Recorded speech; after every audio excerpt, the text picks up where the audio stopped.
Ladies and gentlemen, boys and girls, nerdlings of all ages, welcome to the NorCraft Cup Finals. Apologies for the incy-wincy delay to the start of the stream, mainly due to technical difficulties coupled with the fact that I basically waltzed through the front door about... Actually, to be fair, it was just over 15 minutes ago. We were sorting out some technical stuff with the stream. All is well now. You can see everything is razzle-dazzle, super pretty, and I'm awfully excited to be bringing you these finals. We've got 16 players from Denmark, from Sweden, from Norway, from Finland, competing in 4 groups, and then a knockout elimination bracket to take home the lion's share of cash money later on. And we're going to be starting off in Group B, ladies and gents, where we actually have Serral going up against SpaceMarine. In fact, the countdown has already started. Map number 1 of the evening is going to be on Overgrowth. Make sure you go ahead and tweet all sorts of stuff to @NorCraft Cup. I'm at JoRoSaR as well. You can see it comfortably down here next to my little beautiful picture. Go ahead and let us know what you think of the games this evening, as well as who your predictions are to make it out of each group and into the elimination phase. For now though, guys, we're going to be loading up into game number 1, so let's go ahead and get started.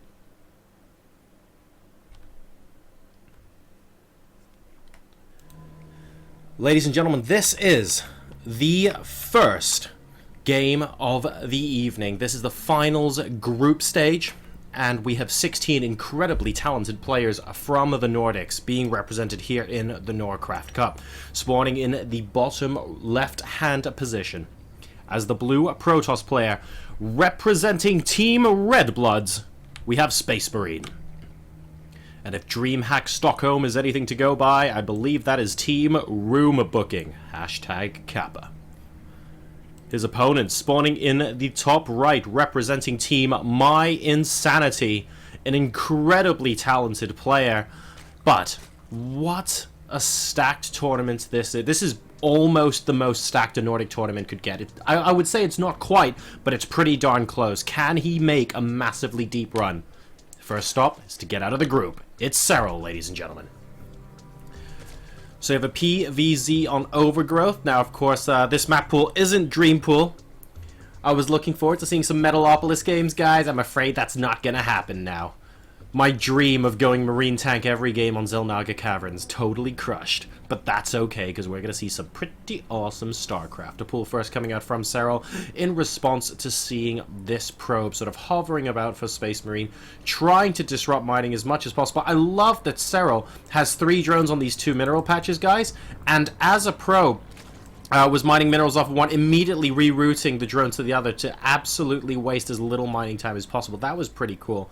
And we have the drone coming down now to put down the expansion. He's just going to go straight for the probe. Pretty standard stuff here. And we've got SpaceMarine. Wow. Well, second drone going to be able to chase it away. And I think this probe's probably got another 2 seconds left in it. There we go. My insanity low going down on the floor there as the probe is forced to get the heck out of dodge. But he's not going to be popping out over here. Oh no, he's popping in for another look. Wants to check to see if there's any early gas timings coming out from our Zerg player here. Won't have too much time inside the base, however, because we will have the Queen popping out shortly, and the first set of Lings coming out as well. The Novelord, in the meantime, seeing that in fact a Forge has not yet completed, Gateway hasn't yet completed, and whoa, Nexus, of course, extremely early. They're going to be going for that very, very eco-centric build from our Protoss player. And all things looking fairly hunky-dory here, it has to be said. More Chrono Boost going out on the probes. Absolutely no intention of an early game finish. Now we have... Ooh! This probe can survive 2 more hits from these... No, 1. Pardon me. And wow, that probe's going to go down. That's actually really frustrating because it means that there is no longer the threat of a probe later on in the game putting down a pylon without Serral knowing about it. And as long as these Lings hang around at the wall off here, it means that we don't have another probe sneaking out from SpaceMarine. Now, of course, Serral doesn't know if SpaceMarine brought out a second probe much early on in the game, and even losing the first one here. Maybe he's got a second one tucked behind there, but that is an investment early on that you don't typically see Protosses do. unless they're up to some super sneaky shenanigans. We've got the +1 coming down from this forge, and in the meantime the third base of course has gone down. In fact, it's nearly complete over here in the 12 o'clock position. Note the Overlord positioning here at the natural expansion. Serral ready to come in to spot any hidden tech, which is a really nice place to put about here on this map. SpaceMarine perhaps not wanting his opponent to see what he's got there. Got the second Overlord popping up to the top left corner. Again, going to be able to make a beeline to the bottom. But we have a third just in case popping down here. I predict we'll end up over the third base. Well, he's going straight there at the moment. He can, of course, come here and sort of hover around and check the timing on a potential third nexus. We'll see how the game progresses. A Zealot now is going to try and frustrate the heck out of these Lings. Unfortunately, they're just a little bit too agile, and we don't see another probe moving out onto the map just yet, so it's not like SpaceMarine is about to attack anytime soon. In fact, he's just going to be putting down his Stargate, and there we go. We were talking about that area in between the main base and the natural. And we can see, well, this is exactly where you want to be hiding your tech because it's the furthest away. Serral's now sending his overlords in, and he will be able to spot this Stargate if it starts getting hit, but it doesn't look like it's being hit anytime soon. A single Stalker is about to complete. Got a couple extra gateways coming down inside the main base as well. And, well, looks like he's going to be taking care of a Zergling. Unfortunately, he's completely neglected this Overlord. And an Oracle's being chrono boosted, so the quicker this Overlord can get over there, the better for the Zerg player. He spots an extra gateway. He does spot the Stargate and will be able to see that, in fact, is an Overlord coming out. It's being chrono boosted as well. There is no doubt left in Serral's mind what is going on here. 3 Spore Crawlers instantly started. We've got Roaches on the way. Zergling speed, just for that little bit of ground control, is out, and we do have a sneaky probe out on the field now, but, ooh, I think it briefly got spotted by the Overlord, to be fair. I think it walked through that Overlord vision, but has it been spotted by Serral?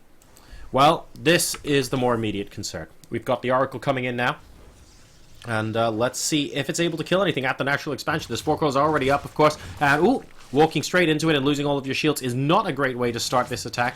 And it looks like the Queens are going to be able to, wow, push it out with absolutely 0 kills at the moment. So this is looking a little bit dangerous. We have a pylon completing over here. The Oracle going to be joining the rest of the force, but frankly, this is more than enough Zerg to repel this right now. There are a decent number of Roaches here. You could actually just 1A into that, in my opinion. Especially with the extra Roaches coming out. He's got a couple of Speedlings here. Serral could crush this if he felt like it, but it looks like he's waiting a bit. We have a Void Ray follow-up, and we've also got a Robotics facility on the way as well. So are we going to see some Immortals chrono boosted? Are we going to see a huge 2-base Void Ray push coming in here? And it looks like we have the Surround trying to pop in. There are a lot of units being warped in. This pylon's going down. Ooh, actually cancelling a lot of those warp-ins, and these Zerglings are going to pull the army away as well. Very frustrating situation to be in. These Roaches are still here, managing to pick off this pylon as well. And all of a sudden, there's no forward pylon with this attack. That is a big issue here. Nice pylon placement there. SpaceMarine managing to stop that group of Lings getting in. And, ooh, a third base being taken at the gold. So there is going to be a transition here, but it's a really weird transition, if I do say so myself. I think he knows a 2-base all-in can't work at this stage, so he instead is going to be coming home to try and mop up. Now, under normal circumstances, a failed potential 2-base all-in means you're going to invite a great counterattack coming in to your natural at some point in the future. Serral's now on 3 bases. He's going to be able to get up to the number of workers he feels like. It's 64 at the moment and counting. There you go, 64 versus 52. And he might be able to max out and get a really nice push. How do you really stop that? Well, you stop that by mining enough minerals from a gold in the meantime to hopefully make up for any deficit you had earlier. And 2 Void Rays and an Oracle inside the main base could do just that. The Hydralisk Den actually being targeted down, and well, a single Queen is here, but it's not going to be there in time to prevent it getting cancelled. So this is going to be really frustrating. This Air Protoss killing off 2 of the Queens right now. The Hydralisk Den is now only 50% of the way complete, but there are 4 Queens coming back into the main base, so the Void Rays are going to have to head. And the Zerglings have indeed spotted the gold base is going down, so the Roaches are going to come in and try and tidy up. There are some pylons here, and that's a photon cannon in the middle, which I guess is going to help a little bit. Wow, 4 sentries being warped, and he could so easily have lost all of those, but just about managing to hold this off. Where are the Void Rays? There are the Void Rays. He's going to need them to prevent the Roaches from getting any sort of purchase. And now, how quickly can SpaceMarine mine? He's got Colossi on the way. Serral does not have a 4th base. He wants to do a decent amount of damage with this army. Will he be able to, though? The Void Ray should just waltz in. I don't know why he's... We've got Void Rays and, 2 Immortals in addition to those sentries, so I think this should be enough. Great force fields. He needs the 3rd one. Just about gets it, and these Void Rays and Immortals have actually cornered these Roaches. They should just about be 4th, but I think the sentries, though, need to be a little bit careful. You shouldn't have them on the same hotkey. Just try and kill them off with the Void Rays. Use that fantastic target firing from the Immortals, and there we go. Really nice hold there from SpaceMarine. He's currently at 123 supply versus 126, and will be able to start pushing out across the map. Now, the 4th base is being taken at the gold as well, but where are the units to defend this from Serral? He's finally got some Hydralisks, but is the ground army a little bit too strong right now? There aren't that many Stalkers out. 2 Immortals are never fun to play with, and we do have some Zealots, although they're currently the rear guard.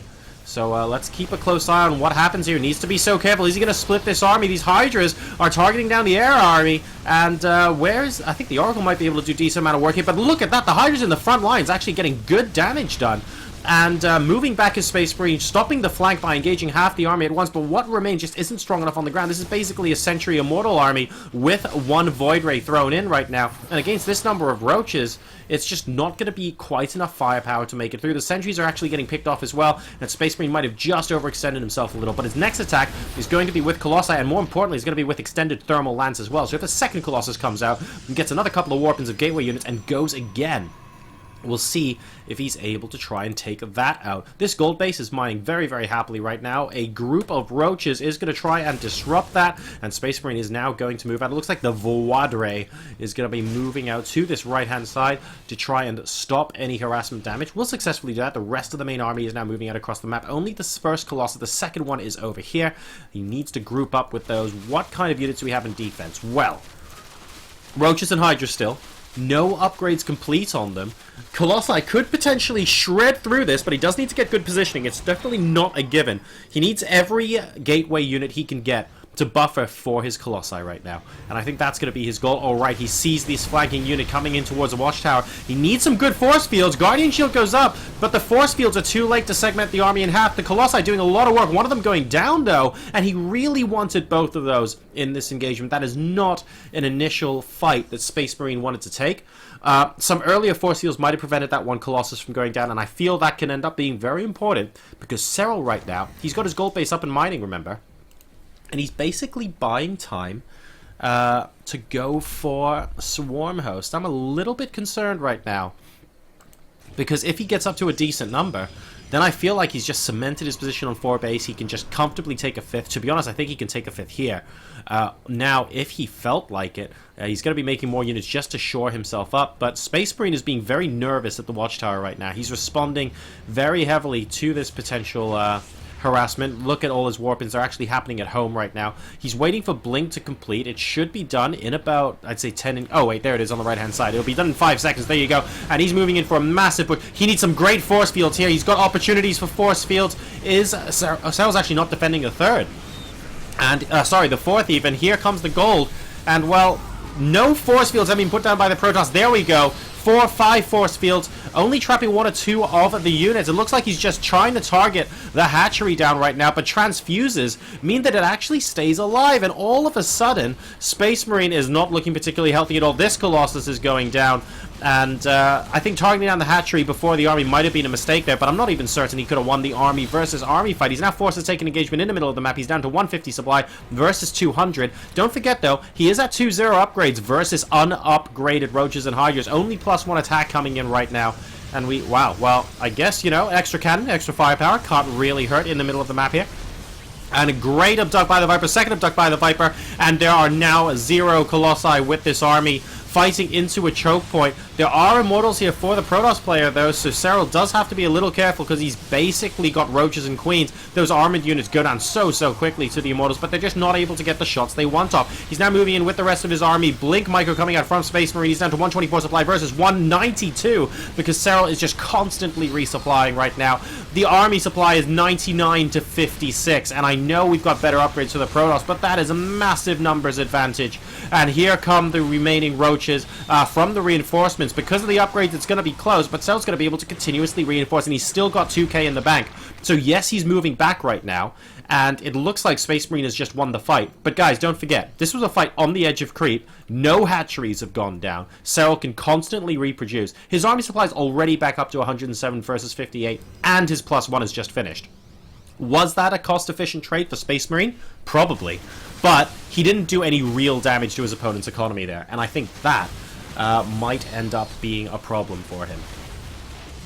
So let's see what happens, though, because he does still have a sizable death ball here, and when you have a Protoss death ball, anything is possible. Looks like Serral's moving in for the kill, trying to finish off this army at the Watchtower. Good abduct there on the Immortal. Only one left with this army. There are Blink Stalkers left. He's got good micro there, but does he have enough hit points to really engage this army? Warping in Zealots to try and tank as much damage as he can. The Stalkers and the Immortals doing so much damage, but the Zealots only alive for a couple of seconds here, and now the Roaches started stepping forward. There goes the pylon. There goes the grip of the position in the middle of the map for SpaceMarine, and well, he's being forced back to the gold base right now. Looks like that remaining Immortal's going as well. Only Blink Stalkers left for this defense. Is it going to be enough? The Hydra's providing an awful lot of DPS. Needs to move back because those Zealots are being warped, and at the same time the Colossus joins the party. Oh, a Colossus goes down for free. That is not what he needed in this position because he is down to 94 supply. Serral's at 185, and I feel like SpaceMarine, great abduct, is starting to lose his grip on the position. He's able to warp stuff in, and he's still technically got a little bit of a bank, but he just can't warp it in fast enough. His army supply is plummeting. GG! And my Insanity Serral, ladies and gentlemen, is going to win game number 1.